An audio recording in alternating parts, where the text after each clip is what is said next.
Everyone in the conference room thought the single dad was about to be fired, but no one expected the CEO to look him in the eye and say, "Daniel Carter, I need you to marry me." The words hung in the air like a dropped glass that hadn't shattered yet. A long polished oak table stretched across the executive conference room on the 32nd floor of Langford Technologies, reflecting the cold white glow of the overhead lights. Outside the tall windows, the skyline of Chicago glimmered in late afternoon haze, Lake Michigan stretching endlessly beyond the steel towers. Inside the room, however, everything had gone quiet. Daniel Carter stood near the door with a folder in his hand, wearing the same navy button-down shirt he wore every Thursday, sleeves rolled neatly at the elbows, his posture calm but uncertain. Just minutes earlier, he had been fixing a server outage in the IT department downstairs. Then the message arrived. "The CEO wants to see you." Now, rumors spread fast in a company this big. By the time Daniel stepped into the conference room, half the senior managers were already seated around the table, watching him with thin smiles and curious eyes. Most of them assumed the same thing. The quiet single dad from IT had made a mistake. Maybe a security breach. Maybe a budget issue. Something serious enough that Victoria Langford herself had called the meeting. Victoria sat at the head of the table, straight-backed and composed, her charcoal blazer sharp against the leather chair. She was only 35, already one of the youngest CEOs in the country, known across the business world for turning a struggling tech company into a billion-dollar powerhouse in less than 5 years. Her reputation was legendary. Brilliant, ruthless, unshakable. People said she could silence an entire boardroom with one look. And right now that look was fixed directly on Daniel. "Close the door, please," she said. Her voice wasn't loud, but it carried across the room like a clean bell. Daniel gently pushed the glass door shut behind him. A quiet click echoed through the room.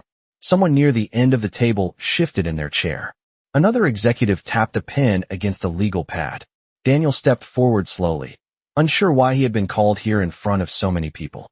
Victoria folded her hands on the table, studying him for a long moment, as if measuring something no one else could see. Then she spoke again, calm and deliberate. "Mr. Carter," she said, "I have a proposal for you." The executives exchanged puzzled glances. Proposals from the CEO rarely involved IT technicians. Daniel tilted his head slightly. "A proposal?" Victoria nodded once. "Yes." She leaned forward just enough for the light from the window to catch the sharp edge of her eyes. "I need a husband for 1 year." The room froze. A few people blinked as if they had misheard. One manager actually coughed into his hand, trying to hide his shock. Daniel stood perfectly still. For a moment he thought this had to be some kind of corporate test, maybe a strange leadership exercise. Then he noticed something in Victoria's expression. She wasn't joking. She wasn't smiling. She was completely serious. Daniel slowly exhaled through his nose, considering the sentence he had just heard. Then, in the calm voice of a man who had spent years raising a child alone and learned not to panic over surprises, he asked the only question that came to mind. "So, we're sharing a bed?" And for the first time since the meeting began, the legendary CEO of Langford Technologies looked almost caught off guard. For a long moment, no one in the conference room moved. The city outside continued its slow rhythm, traffic crawling along Lake Shore Drive 32 floors below, but inside Langford Technologies headquarters the air had become strangely still. Daniel Carter stood with his hands loosely at his sides, waiting. Victoria Langford blinked once, the faintest crack in her otherwise perfect composure. Around the table, several executives exchanged looks that hovered somewhere between confusion and disbelief. One senior vice president adjusted his glasses and cleared his throat softly, as if reminding himself that this was still a professional meeting. Victoria straightened in her chair again, reclaiming the calm authority that had built her reputation across boardrooms from New York to Silicon Valley. "No, Mr. Carter," she said evenly. "That will not be necessary." A few restrained chuckles slipped around the table, quickly silenced when Victoria's gaze swept across the room. Daniel nodded slowly, accepting the answer without embarrassment. His face remained relaxed, the same calm expression he used when explaining computer systems to impatient executives. "Good to know," he said quietly. Victoria reached for a slim leather folder beside her laptop and slid a document across the long table. The paper moved smoothly across the polished surface until it stopped in front of Daniel. "Please take a look," she said. Daniel stepped forward and picked up the document. The title on the first page was simple and direct: Marriage Agreement. He raised one eyebrow slightly, then looked back at Victoria. She did not look away. "1 year," she said. "A legal marriage. Publicly recognized. After 12 months we file for a quiet divorce." A soft murmur rippled around the room. Daniel glanced down at the document again. The contract was thorough. Appearances at corporate functions. Attendance at charity events. Public acknowledgement as Victoria Langford's husband. Strict confidentiality clauses. Financial compensation listed clearly near the end of the agreement. $500,000. Daniel read the number twice. Across the table the executives watched him carefully, some leaning forward in their chairs as if this had suddenly become the most interesting meeting of the year. Daniel finally set the document down. "You already have lawyers for this kind of thing," he said calmly. "Why me?" Victoria rested her hands together again, fingertips touching lightly. "Because you are exactly what I need." The room waited. "My family controls 40% of this company," she continued. "The rest is owned by the board of directors." Her voice was steady, almost clinical, but there was a quiet tension beneath it now. According to the Langford Family Trust, the chief executive must be married by the age of 36 in order to retain controlling authority. One of the executives shifted in his chair again. Daniel listened carefully. "And you are?" 35, Victoria said. She did not blink. "My birthday is 11 months away." Silence drifted through the conference room again like slow falling snow. Daniel understood now. Victoria continued.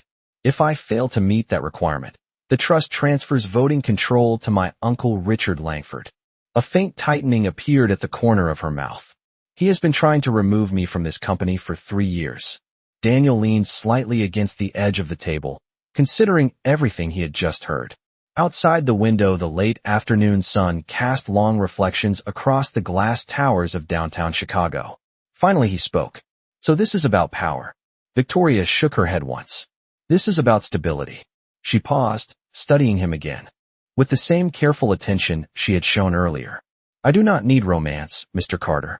I need credibility." Daniel gave a small, thoughtful nod. "And you think an IT technician is credible?" "No," Victoria said calmly. "I think an honest man is." The room grew even quieter than before. Daniel folded his arms loosely, looking at the contract again. "There are a lot of people in this company," he said. "Why choose me?" Victoria answered without hesitation. "Because 3 months ago you returned a $30,000 accounting error that no one else had noticed." Several executives glanced toward one another again, surprised. Victoria continued. "You reported it immediately, even though keeping quiet would have been easy." Daniel shrugged slightly. "It was not my money." Victoria leaned back in her chair, her voice softer now, but no less certain. "Exactly." Daniel stood there for another moment, the contract still resting on the polished table in front of him. Then he asked the question that mattered more than anything else in his life. "If I did something like this," he said slowly, "would my daughter be allowed to live with me?" For the first time since the meeting began, Victoria Langford looked genuinely curious. "You have a child?" Daniel nodded once. "Lucy. She is 7 years old." The executives around the table watched closely as Victoria considered the answer. A few seconds passed. Then the powerful CEO of Langford Technologies gave a single decisive nod. "Yes," she said. And once again the entire room fell silent. Daniel Carter did not answer immediately. The conference room remained silent as the question lingered in the air between him and Victoria Langford. Several executives around the long oak table watched closely, their curiosity no longer hidden. The proposal had already crossed every line of normal corporate conversation, yet the quiet man from the information technology department still stood there calmly, thinking. Daniel finally picked up the contract again and flipped through the pages more slowly this time. Legal language filled every line. Public appearances, joint residence, coordinated travel, shared interviews if necessary. It was not written like a romantic story. It was written like a corporate merger. Daniel exhaled softly through his nose. "You really planned this," he said. Victoria gave a small nod. "For 3 months." A senior executive near the middle of the table leaned forward slightly. "Victoria," he began cautiously, "are we actually discussing this in front of the entire leadership team?" Victoria did not even glance at him. Yes. The room quieted again. Daniel closed the contract and rested it gently on the table.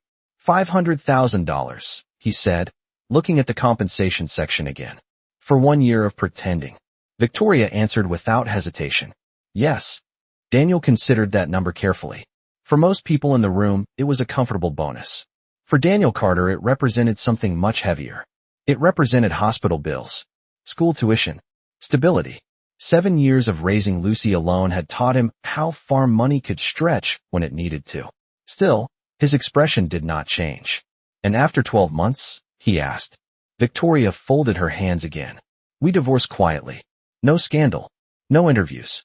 The agreement expires. Daniel looked toward the tall glass windows where the Chicago skyline shimmered in late afternoon sunlight. For a moment, he pictured a much smaller place. A 2-bedroom apartment 12 miles away in a quiet neighborhood where Lucy liked to ride her pink bicycle in the parking lot. He imagined her sitting at the kitchen table coloring with a box of crayons while the evening news murmured softly in the background. He had spent 7 years building that small life carefully, piece by piece, after everything else had fallen apart. Now the most powerful woman in his company was offering to flip that life completely upside down. Daniel turned back toward Victoria. You said my daughter could live with us, he said. Victoria nodded once. Yes. And she would be treated like family? Victoria's eyes softened for just a fraction of a second. Yes. Another quiet murmur drifted through the room as several executives shifted in their chairs again. Daniel tapped one finger lightly against the contract. I need to understand something, he said calmly. If this is only about a legal requirement, why not hire an actor? Victoria did not smile, but her answer came instantly. Because actors talk. The room absorbed that explanation in silence. Daniel nodded slowly. That made sense. And your uncle? Daniel asked. Victoria's gaze hardened slightly now, like steel beneath polished glass. My uncle has spent the last 3 years trying to prove that I am unfit to lead this company, she said. If I suddenly marry someone from inside the organization who has no financial ties to the Langford family, it strengthens my position with the board. Daniel understood. It was not about love. It was about trust. He looked down at the contract once more, then pushed it gently back across the table toward Victoria. Several executives leaned forward, expecting a refusal. Daniel surprised them. The money is not the reason I would do this, he said quietly. Victoria studied him carefully. Then what is? Daniel reached into his pocket and pulled out his phone. He tapped the screen once and turned it toward her. A photograph filled the display. A little girl with bright brown hair stood on a playground slide, grinning widely while holding a half-melted ice cream cone. Lucy, Daniel said simply. Victoria looked at the photograph for a moment longer than anyone expected. Daniel slipped the phone back into his pocket. If I say yes, he continued, my daughter comes first. Always. The room remained completely still as Victoria Langford slowly leaned back in her chair. The young billionaire who controlled one of the fastest-growing technology companies in America studied the quiet single father standing across from her. Then she gave a small, decisive nod. Agreed, she said. And just like that, the future of both their lives began to change. 2 days later, the Chicago skyline looked different through the wide glass walls of Victoria Langford's office. Not because the city had changed, but because Daniel Carter now stood there as a man who had agreed to something that would change his life completely.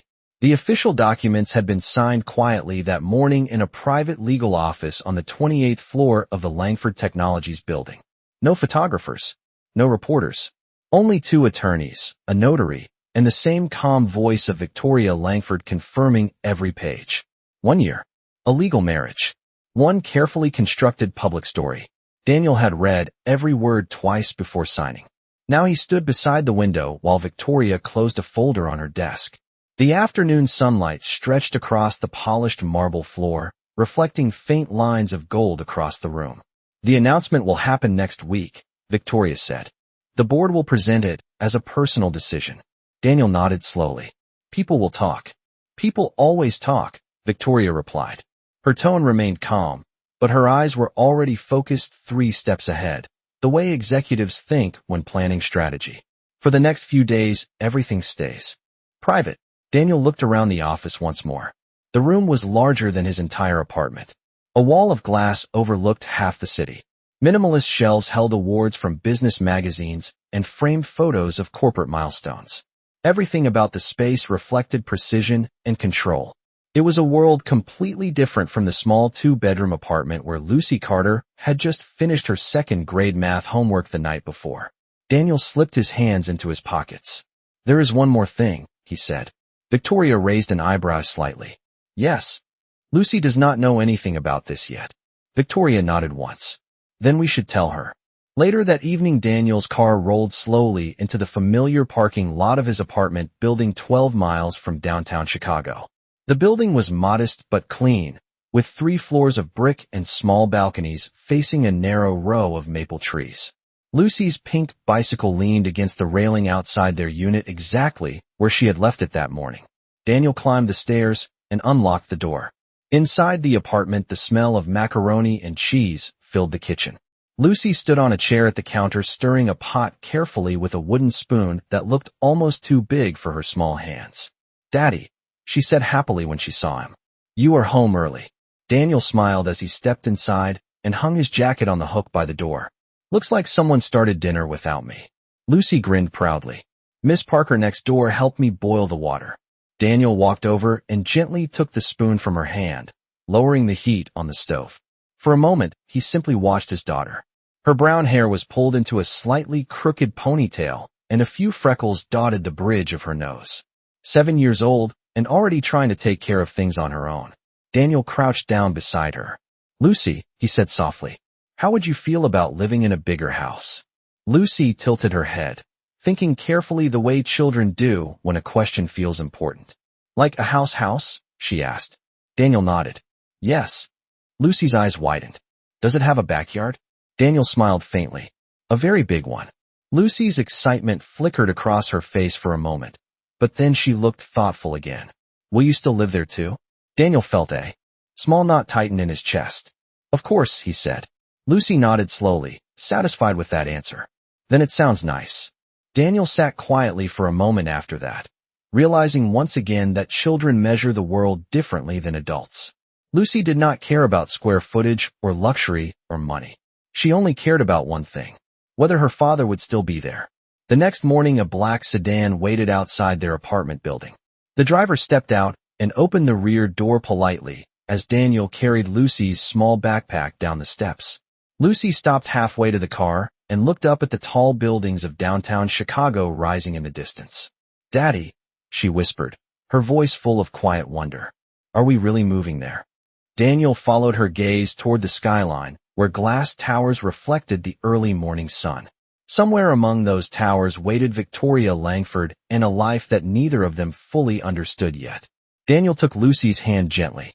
"Yes," he said, and together they stepped into a future that had only started as a contract. The black sedan moved smoothly through downtown Chicago as the morning sun reflected off rows of glass skyscrapers. Lucy Carter pressed her small hands against the window, watching the city rise higher and brighter with every block. Cars flowed along Michigan Avenue. People hurried across wide sidewalks with coffee cups and briefcases, and somewhere in the distance the deep blue surface of Lake Michigan stretched toward the horizon. For Lucy, it felt like entering another world. Daniel Carter sat quietly beside her, his posture relaxed but his eyes thoughtful as the car approached a quiet tree-lined street several blocks away from the busy financial district. The driver slowed and turned through tall iron gates that opened automatically. Beyond the gates, a long curved driveway stretched across a carefully landscaped lawn. Lucy leaned forward immediately. "Daddy," she whispered with amazement. "Is this the house?" Daniel looked ahead at the large stone mansion sitting at the end of the driveway. The house rose 3 stories high with tall windows and ivy climbing along the outer walls. A wide staircase led to a double front door framed by white columns. It looked less like a home and more like something Lucy had once seen in a movie about castles. Daniel gave a small nod. "Yes," he said quietly. The car rolled to a gentle stop near the front steps. The driver stepped out and opened the rear door. Lucy climbed out first, turning slowly in a circle as she took in the enormous front yard that stretched nearly half a football field across. A fountain sparkled in the center of a circular garden, and 2 tall oak trees shaded a stone pathway leading toward the backyard. It is huge, Lucy said in wonder. Daniel stepped out beside her just as the front doors opened. Victoria Langford appeared at the top of the staircase wearing a simple navy dress and a calm expression that carried the same quiet authority she brought into boardrooms. Yet something about this moment felt different. She was not standing behind a desk or speaking in front of executives. She was standing at the entrance of her home, watching a 7-year-old girl stare at the fountain like it was magic. Lucy looked up at her curiously. "Are you the lady from Daddy's phone picture?" she asked. Daniel rubbed the back of his neck gently. Victoria paused for the briefest moment. "Is bigger than our whole building." Daniel smiled faintly, but said nothing. Victoria watched them quietly for a moment before leading them upstairs. At the end of the hallway, she opened a door and stepped aside. Lucy walked into the room slowly. A white bed sat beneath a large window overlooking the backyard. Shelves lined one wall, already filled with children's books. Colored pencils and paper waited on a small desk near the window. Lucy turned around slowly, her expression somewhere between disbelief and excitement. "This is really mine?" she asked softly. Victoria nodded. Lucy ran forward and hugged Daniel tightly. "Daddy, this is amazing." Daniel held her gently for a moment before looking across the room toward Victoria. She stood near the doorway watching them quietly. For the first time since their unusual agreement began, Daniel realized something unexpected. The powerful billionaire who controlled one of the largest technology companies in America looked slightly uncertain about something much simpler than business. She looked uncertain about becoming part of a family. The first evening inside the Langford mansion arrived quietly, the golden light of sunset spreading across the long windows as Chicago slowly shifted from busy afternoon to calm evening. Lucy Carter had already explored half the house by the time dinner was ready. She had discovered a library bigger than her entire classroom, a sunroom filled with tall plants, and a backyard that stretched so far she had asked twice if it was really still part of the same house. Daniel Carter stood in the kitchen, watching her run past the doorway for the third time, her laughter echoing down the hall. The kitchen itself was large and modern, with marble countertops and polished steel appliances that reflected the soft light above. Victoria Langford stood on the opposite side of the island counter reviewing something on a tablet, though it was clear she was only half focused on the screen. Lucy's footsteps passed the doorway again. Victoria glanced up. "Does she ever run out of energy?" she asked. Daniel allowed a small smile. "Not before 8:30. Victoria considered that answer like it was a new type of business data. 8:30, she repeated thoughtfully. Lucy suddenly appeared in the doorway again, slightly out of breath, but smiling widely. "Miss Victoria," she said excitedly, "there is a swing in the backyard that looks like it belongs in a park." Victoria looked up. "There is." Lucy nodded quickly. "Can I show you?" Victoria hesitated for a moment. Daniel noticed it immediately. The most powerful executive in a billion-dollar technology company looked unsure about something as simple as walking into her own backyard. Lucy tilted her head. "Please." Victoria slowly set the tablet down on the counter. "All right," she said. Lucy grabbed her hand without hesitation and began pulling her toward the back door. Daniel watched them disappear down the hallway before following a few seconds later. Outside, the evening air carried the fresh scent of grass and distant lake wind. The backyard stretched wide beneath the fading orange sky. Lucy ran ahead toward a large oak tree where a wooden swing hung from a thick branch. "See," she said proudly as she reached it. Victoria walked closer, examining the swing as if noticing it for the first time in years. "I believe it was installed when the previous owners had children," she said quietly. Lucy climbed onto the seat and pushed herself forward once. The swing creaked gently as it moved. "It works perfectly," she declared. Daniel leaned casually against the tree trunk watching the scene. Victoria stood nearby with her arms folded lightly, observing Lucy as the swing moved back and forth in slow rhythm. "Do you want to try?" Lucy asked suddenly. Victoria blinked in surprise. "I have not used a swing in a very long time." Lucy tilted her head again with childlike seriousness. "Then you should probably check if it is safe." Daniel covered a small smile. Victoria looked between them both for a moment before stepping forward. She sat carefully on the swing and gave a small push with her feet. The motion was gentle at first, barely lifting from the ground. Lucy clapped once with excitement. "See," she said. "You are doing it." Victoria let out a quiet breath that almost sounded like a laugh.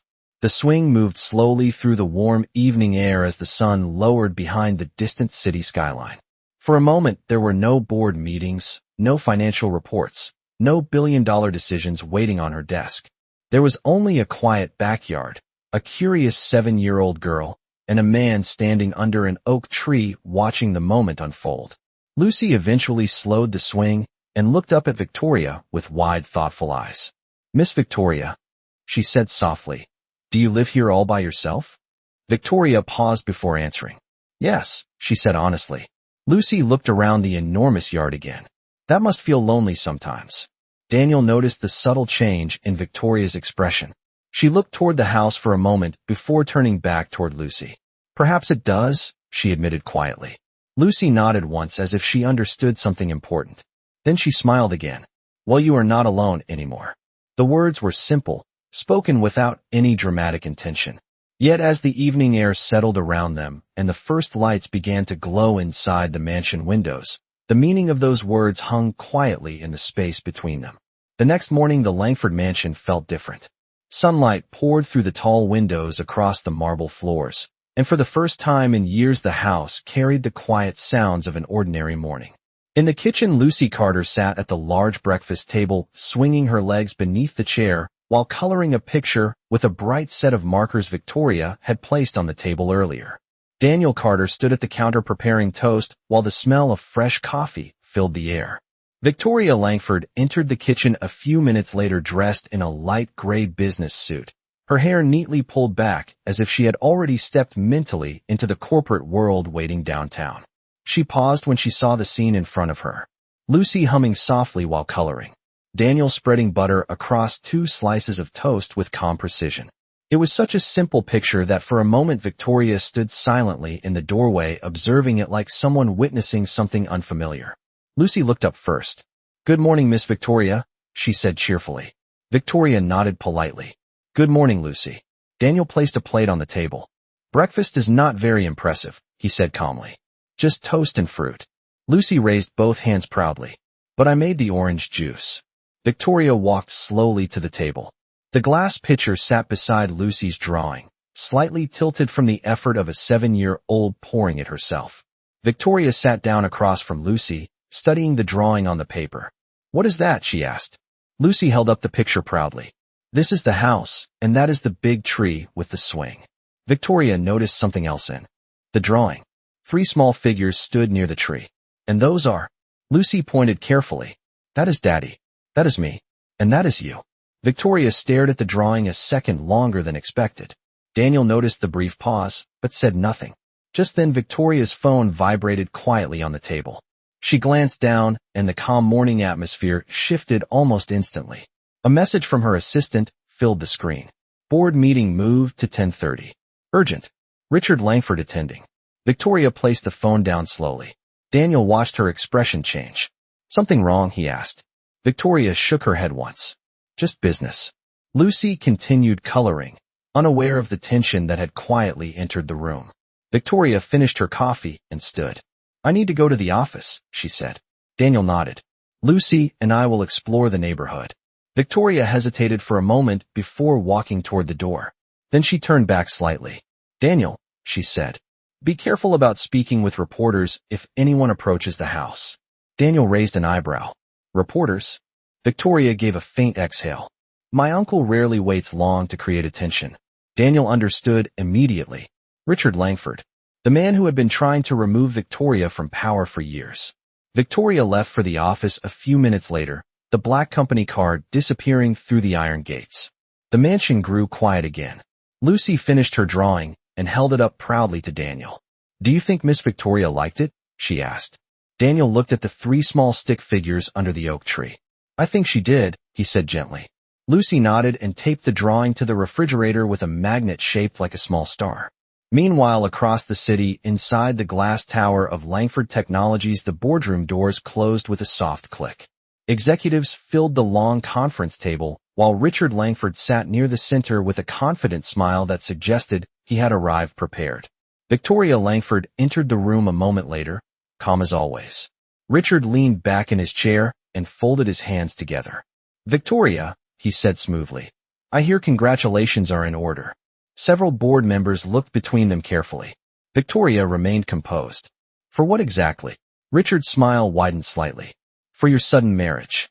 A quiet murmur moved through the room. Richard slid a tablet across the table.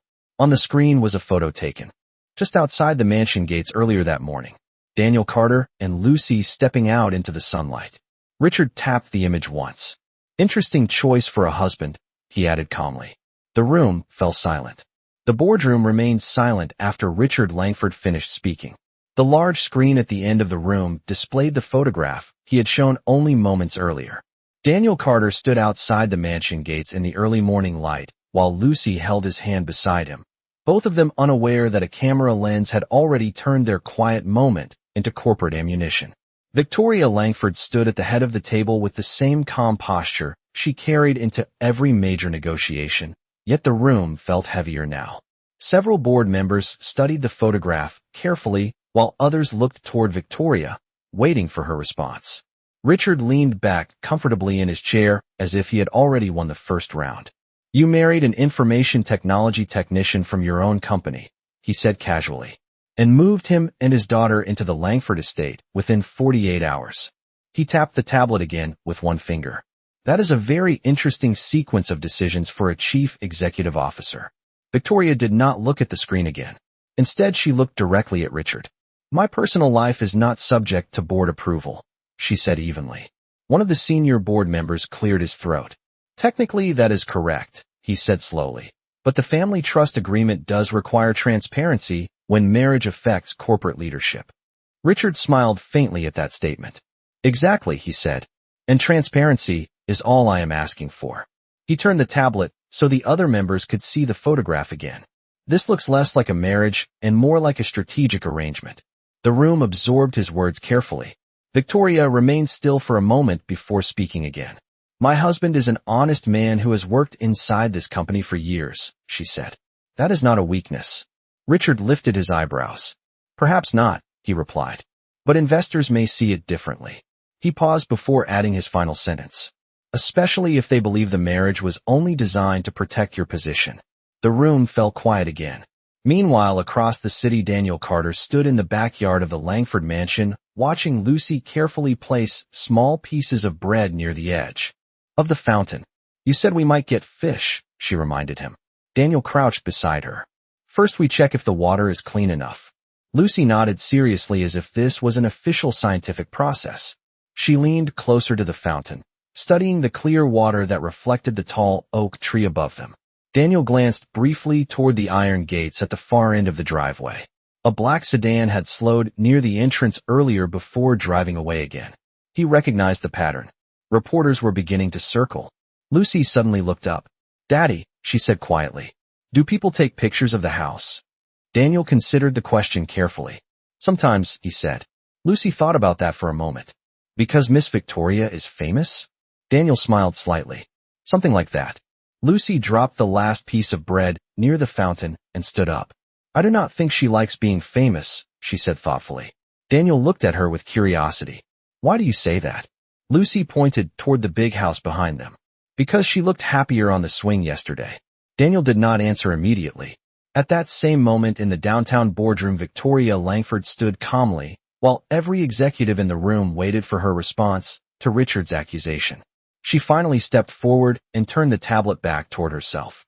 For a moment, she studied the image of Daniel and Lucy standing outside the mansion. Then she looked up again. You are correct about one thing, she said quietly, because somewhere inside that city tower a quiet battle had already begun. Late afternoon sunlight stretched across the tall windows of the Langford Technologies boardroom as the meeting slowly came to its end. No one had raised their voice. No one had slammed a hand on the table. Yet the quiet tension inside the room felt heavier than any argument. Victoria Langford remained standing at the head of the long conference table, her posture calm and steady while the board members reviewed the final documents of the session. Richard Langford watched her carefully from across the room. His confident smile had faded into something more calculating now. Very well, he said after a moment, folding his hands together. If the marriage satisfies the trust agreement, then technically there is nothing to challenge today. A few members of the board nodded slowly. Victoria said nothing. Richard leaned back slightly in his chair, his eyes narrowing with quiet curiosity. Still, he added calmly, time has a way of revealing the truth behind arrangements like this. The room absorbed his words in silence. Yet, they will come soon, she said confidently. The back door of the mansion opened quietly behind them.